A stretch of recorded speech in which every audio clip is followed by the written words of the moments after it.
Hello दोस्तों।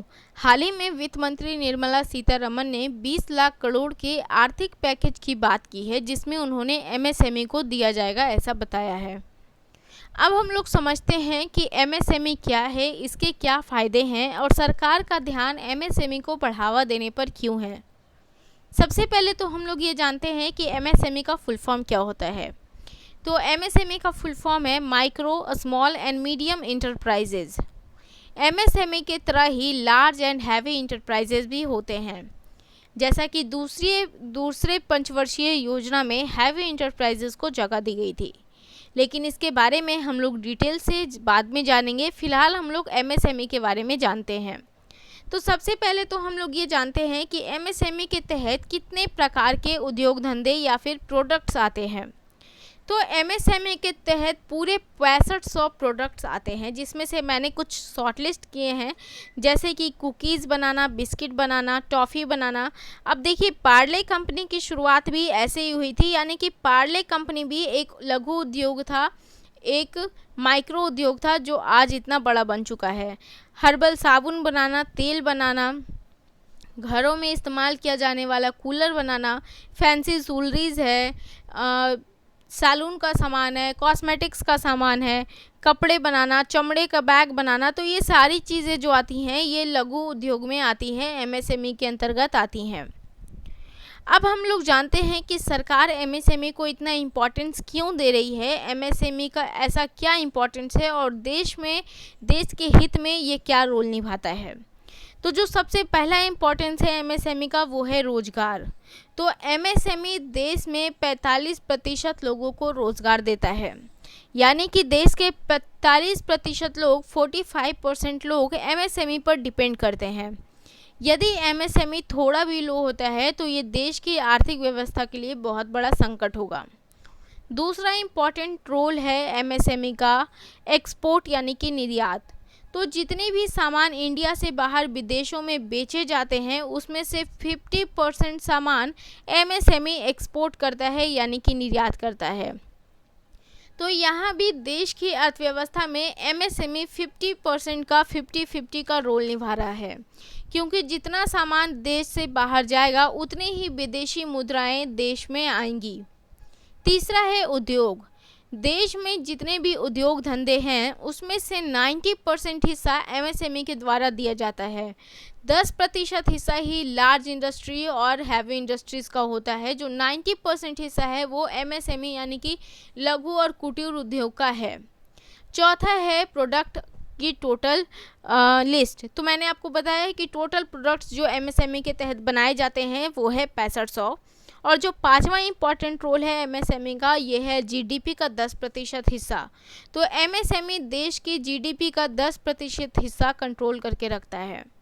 अब PM Modi ने कितने का आर्थिक पैकेज दिया है, तो आप सभी को पता है कि जीडीपी की 10% हिस्सा, जो कि है 20 लाख करोड़। तो सरकार ने एमएसएमई को मजबूत करने के लिए ही ये 20 लाख करोड़ का आर्थिक पैकेज दिया है। अब इसके तहत हम लोग जानते हैं कि एमएसएमई के तहत टोटल प्रोडक्ट्स आते हैं 6500। अगर एमएसएमई सुदृढ़ हो जाता है तो देश के ये 6500 प्रोडक्ट्स के लिए देश किसी पे भी डिपेंड नहीं करेगा, और इसी को पीएम मोदी ने आत्मनिर्भर भारत बोला है। अब देखिए, अपने घर के लिए सामान हम बाज़ार से ना लेके घर पे ही बनाएं तो हमारे ज़्यादा पैसे खर्च नहीं करना पड़ेगा हमें। उसी तरह अगर ये 6500 प्रोडक्ट्स हमारे देश में पर्याप्त मात्रा में बनते हैं तो हमें इन प्रोडक्ट्स के लिए दूसरे देशों पे डिपेंड नहीं रहना पड़ेगा, और ना ही इन प्रोडक्ट्स के लिए हमें ज़्यादा पे करना पड़ेगा।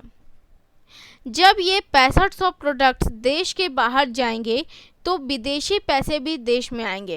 अब देखिए, अभी हमने चर्चा की थी कि देश में जितने भी चीज़ें निर्यात होती हैं, यानी कि जो इंडिया से जितनी भी चीज़ें बाहर विदेशों में बेची जाती हैं, एमएसएमई का 50% उसमें हाथ रहता है। एमएसएमई 50% एक्सपोर्ट करता है।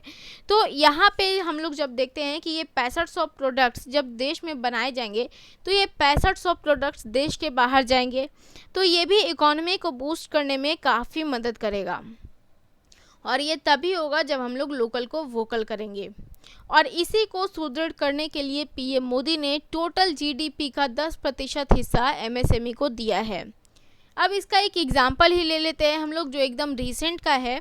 आप सभी को पता होगा कि पीपीई किट, N95 मास्क और रैपिड टेस्ट किट जो कि चाइना से आ रहा था, जो कि एकदम नकली था। अब जब भारत सरकार को ये बातें पता चली तो भारत ने ये सारा सामान चीन को वापस लौटा दिया, ये कह के कि ये सभी सामानें नकली है।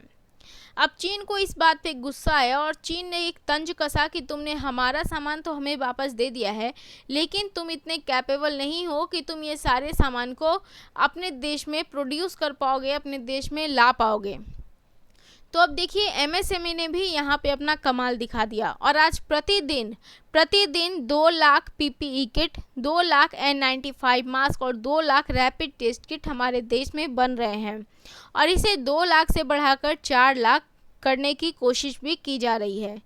तो अब देखिए जब चीन से India PPE kit, N95 mask और टेस्ट किट आ रहा था तो जाहिर सी बात है कि देश का पैसा देश से बाहर जा रहा था। अब जब इसे खुद देश में बनाया जाने लगा है तो देश का पैसा भी देश में है और इस मामले के लिए, इन सभी चीज़ों के लिए अब देश को चाइना पे डिपेंड रहने की भी ज़रूरत नहीं है। तो इन सब चीज़ों को देखते हुए ही एमएसएमई को कुछ छूट भी दिया गया है ताकि वो और डेवलपमेंट कर सके, देश में अपना और योगदान दे सके। अब ये छूट कैसे दिया गया है हम लोग समझते हैं। देखिए एमएसएमई के नियम के अनुसार माइक्रो इंडस्ट्री के लिए 25 लाख की इन्वेस्टमेंट करने की ज़रूरत होती थी, स्मॉल इंडस्ट्री के लिए 5 करोड़ की, और यहाँ पे टाइपिंग मिस्टेक हो गया है, और मीडियम इंडस्ट्री के लिए 10 करोड़ की। ठीक है, तो अब जब जो लोग माइक्रो इंडस्ट्री में इन्वेस्ट कर रहे हैं 25 लाख की, अगर उनका 1 लाख भी ज़्यादा हो गया तो वो लोग अब आ जाएंगे स्मॉल इंडस्ट्री में। तो बोलिए इससे क्या नुकसान हो जाएगा? माइक्रो से स्मॉल ही तो हुए हैं, लेकिन है तो एमएसएमई में ही, बिल्कुल एमएसएमई में ही है और एमएसएमई के तहत ही ये माइक्रो, स्मॉल और मीडियम इंडस्ट्री आता है। लेकिन जैसे ही ये माइक्रो में रहता है तो इसका टैक्स कितना लगता है? 8%। जब स्मॉल में आ जाता है तो इसका टैक्स हो जाता है 10% और जब मीडियम में आ जाता है तो इसका टैक्स हो जाता है 12%। यानी कि अगर कोई बंदा जो कि माइक्रो इंडस्ट्री में अपना इन्वेस्टमेंट कर रहा है, अगर उसने 25 लाख से 1 लाख भी बढ़ा दिया अपना इन्वेस्टमेंट को, तो वो माइक्रो से निकल कर स्मॉल में आ जाएगा।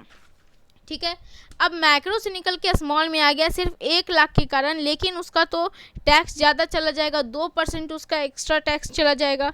तो अब बहुत सारे जो इन्वेस्टर्स होते हैं वो क्या करते हैं कि मैक्रो में ही रहने के लिए, ताकि उनका टैक्स ज़्यादा ना लगे, वो लोग 25 लाख में ही अपना बिजनेस करते हैं। जो लोग स्मॉल में है वो मीडियम में नहीं जाना चाहते, क्यों? क्योंकि उनका टैक्स रेट बढ़ जाएगा। तो अब सरकार ने कुछ छूट ऐसे दिया है नए नियम के अनुसार कि जो लोग माइक्रो इंडस्ट्री में काम करना चाहते हैं वो 1 करोड़ तक इन्वेस्टमेंट कर सकते हैं, फिर भी वो माइक्रो में ही रहेंगे और उनसे जो टैक्स लिया जाएगा वो भी माइक्रो के हिसाब से ही लिया जाएगा, यानी कि 8% ही लिया जाएगा। जो लोग स्मॉल इंडस्ट्रीज़ में हैं वो लोग 10 करोड़ तक इन्वेस्ट कर सकते हैं और उनसे जो टैक्स लिया जाएगा वो भी स्मॉल इंडस्ट्री के तहत ही लिया जाएगा। और इसी तरह है मीडियम इंडस्ट्री, जिसमें 20 करोड़ तक इन्वेस्टमेंट किया जा सकता है और ये फिर भी एमएसएमई के अंतर्गत ही रहेगा। अब बेनिफिट क्या है एमएसएमई के, कौन कौन से लाभ हैं? तो देखिए लोन बहुत ही आसानी से मिल जाता है क्योंकि इसकी गारंटी खुद सरकार देती है, जबकि हैवी इंडस्ट्रीज़ को लोन आसानी से नहीं मिलता। दूसरा है इंटरेस्ट रेट यानी कि ब्याज दर। तो ब्याज दर भी बहुत कम है, जहां माइक्रो इंडस्ट्री के लिए 8%, स्मॉल इंडस्ट्री के लिए 10% और मीडियम इंडस्ट्री के लिए 12% लगते हैं ब्याज दर। वहीं अगर आप हैवी इंडस्ट्रीज़ में चले जाते हैं या फिर लार्ज इंडस्ट्री में चले जाते हैं तो यही आपका जो इंटरेस्ट रेट है वो चला जाएगा 15% तक। तो अभी आपका इंटरेस्ट रेट कितना जा रहा है, ब्याज दर कितना जा रहा है? 10 के आसपास ही है, 8, 9, 10 ऐसा ही है। जब आप हैवी या लार्ज में चले जाएंगे तो आपका इंटरेस्ट रेट भी बढ़ जाएगा, तो ये भी एक फ़ायदा है। दूसरा है टैक्स का, तो टैक्स आपको बहुत कम देना पड़ता है। जब आप हैवी इंडस्ट्रीज में चले जाएंगे तो आपका टैक्स सीधे हो जाएगा 30%, यानी कि आप 100 कमा रहे हैं तो 30 आपको सरकार को देना पड़ेगा। जब आप एमएसएमई के अंतर्गत आते हैं तो आपका टैक्स बहुत कम है, माइक्रो में 8% ही है, स्मॉल में 10% ही है, मीडियम में 12% ही है। तो यदि देखा जाए ओवरऑल 15 के नीचे ही आपका टैक्स है, ठीक है। तो टैक्स का भी बेनिफिट मिलता है एमएसएमई वालों को। लाइसेंस आसानी से मिल जाता है, क्योंकि सरकार को पता है कि एमएसएमई का कितना बड़ा रोल है देश के इकोनॉमी को बूस्ट करने में। तो लाइसेंस आसानी से मिल जाता है, सर्टिफिकेट आसानी से मिल जाता है, प्रीफरेंस आसानी से मिल जाता है। जैसे कि पीएम मोदी ने कहा लोकल को वोकल करना है, तो वो लोग क्या करें, प्रीफर करें आपके सामान को विदेशों में ज़्यादा से ज़्यादा, आपके सामान को कैसे ज़्यादा से ज़्यादा बेचा जाए, कैसे लोगों के बीच में पॉपुलर किया जाए, तो इसके लिए प्रेफरेंस मिलती है। एनजीटी से छूट मिलता है। एनजीटी क्या है? एनजीटी यानी कि नेशनल ग्रीन ट्रिब्यूनल, हिंदी में बोले तो पर्यावरण संबंधी मुद्दों का निपटारा करना काम होता है एनजीटी का। तो एनजीटी से छुटकारा मिल जाती है कैसे? तो एनजीटी जब स्मॉल इंडस्ट्रीज़ होते हैं, लार्ज इंडस्ट्रीज़ होते हैं, तो एनजीटी उसमें अपना बड़ा कमाल दिखाती है। कैसे कि मज़दूरों की अच्छी व्यवस्था करना, पानी की अच्छी व्यवस्था करना, चिमनी है तो चिमनी को ऊंचा करो, मतलब कि जहाँ जहाँ पे उन्हें दिखता है कि इससे पर्यावरण को थोड़ा भी नुकसान होने वाला है तो वो लोग अपना टांग अड़ा देते हैं। तो एमएसएमई में क्या है कि सरकार इसको बोलती है एनजीटी को कि तुम एमएसएमई से दूर रहो, क्योंकि ये लोग देश के डेवलपमेंट में काम करें, तो इनको पहले काम करने दो, बाद में इन सब चीज़ों को हम लोग देखेंगे। तो एनजीटी से भी छूट मिल जाती है। तो ओवरऑल देखा जाए तो एमएसएमई को बहुत सारे फ़ायदे हैं और देश में भी एमएसएमई बहुत इंपॉर्टेंट रोल निभा रही है। तो आई होप गाइस कि आप लोगों को एमएसएमई समझ आ गया होगा कि एमएसएमई क्या है, इसके क्या इंपॉर्टेंस हैं, क्या रोल है और क्यों एमएसएमई को बढ़ावा दे रही है सरकार। तो यदि आपको ये वीडियो पसंद आया हो तो प्लीज़ इसे लाइक, शेयर और हमारे चैनल को सब्सक्राइब कर दें। Thank you so much.